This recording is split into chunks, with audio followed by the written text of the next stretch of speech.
naman nagutom pagkatapos ko magtrabaho, kaya eto naman, kakain ako ng bibingka. Merienda pala, charis. Mga mare at pare, dito lamang yan sa Barangay Mestrang Kikay, Talavera, Nueva Ecija. Malapit lang talaga siya sa Save More. At syempre, hindi pwedeng bibingka lang kakainin natin dahil wala tayong panulak. Uy, kailangan natin ng gin bilog. Kaya naman, hindi na ako nagpatumpik-tumpik pat. Eto na nga, bumili na ako ng ating iinumin. Bukod nga sa napagod ako sa trabaho ko at marami rin talaga akong pinoproblema sa ngayon, kaya nga matagal na rin ako hindi nakapag-vlog.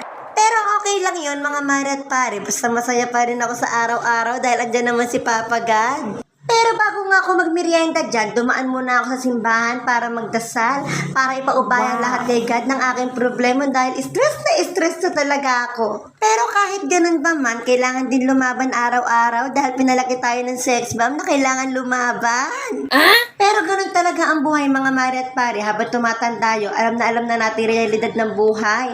Pero dapat lang talaga masanay na tayo. Uy! Ang sabi nga nila, laban lang ng laban hanggat merong buhay. Pero pagka napagod ka, pwede ka pa rin namang huminto. Basta pahinga lang, pero go pa rin. Ganun naman talaga yung ginagawa ko, mga mare at pare. Pero paalala lang, mga mare at pare, dahil sa sobrang natin mga problema, wag naman na sana tayo umabot sa depresyon na malala. Yung kikitdilin natin ang sarili natin buhay, masama yun. Masama po talaga. Charis! Pwera biro, mga mare at pare, ganun talaga. Pero hindi talaga dapat natin ginagawa yun.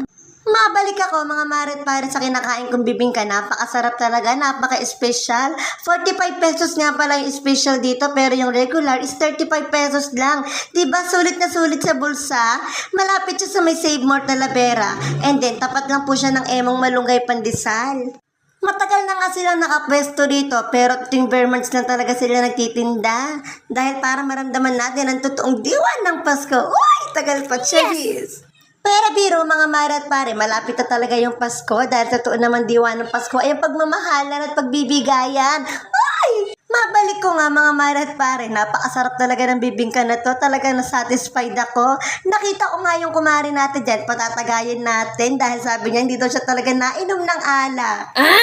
At dahil bida-bida nga ako, syempre patatagayin natin yan. Hindi pwedeng hindi, di ba mare? Wow! Bibili lang talaga siya ng merienda niyang bibingka. Eto't napatagay pa. Uy, sana all. Pero meron din akong chika sa kanya, pero hindi rin niya ata naintindihan at kumaway na lang. At ang sabi ko nga sa kanya, bumili na siya ng merienda niya katulad ng merienda ko. Uy, bibingka lang po yan. Pero ang sabi ko rin talaga sa kanya, bumili na siya at parang di na siya magutom kasi anong oras na talaga yan at katirikan ng araw. Malapit nga ako sa highway at maraming dumadaan na gusto nilang makisyat pero nasa biyahe sila. Uy, hindi talaga. Pero magbibigay naman ako ng shot pero ayaw na lang talaga nila at meron silang mga biyahe dahil nakita ko rin yung mga tropa kong tricycle driver. Saludo po ako sa inyo. At syempre, patatagayin natin sila pero hindi naman sila afraid at kailangan nilang bumiyahe. At eto na nga, naiinip na ako at magpapaalam na ako kila nanay at tatay dahil sabi ko may narinig akong tugtugan doon sa kabilang bahay at gusto kong makikanta. At bago po ang lahat, sa mga gusto po ng bibingka dyan, punta lang po kayo dito at napakasarap. Eto na nga at nabiyahe na kami ng picture ko. Uy, maglalakad lang tayo. At eto na nga, naglalakad na nga kami ng picture ko. Tatawid pa kami ng highway, medyo nakakatakot. At dahil dati tayong Darna, eto na nga at nakarating na tayo sa paroroonan natin. Uy, medyo masaya to. It's more fun in the Philippines talaga, Charis. Diretso nga lang kami ng picture ko sa paglalakad at eto na nga yung aming pinuntahan. Dito lang po yan sa Barrios Residence. Pero biro mga mare at pare, isa nila itong negosyo. Ito nga pala yung Barrios Motor Shop, brake banding and clutch relining. At syempre hindi ko ako papatalo, patatagayin natin ng ating mare. Ang sabi nga niya sa akin, may hangover pa siya dyan, kaya nga ayaw pa niya sanang tumagay. Pero pinilit ko, uy! Pero proud ako sa kumari ko na yan at napakaganda ng boses niyan. Sobrang ganda. Idol na idol ko. At eto na nga, lumipat na tayo ng pwesto at magiinuman na tayo at kailangan nating makikanta sa kanila. Uy, pakitang sikat. At syempre, magbibida-bidahan na naman tayo. At eto na nga, ako kakanta na. Just like a long-lost friend. All the songs I love so well. Every shot I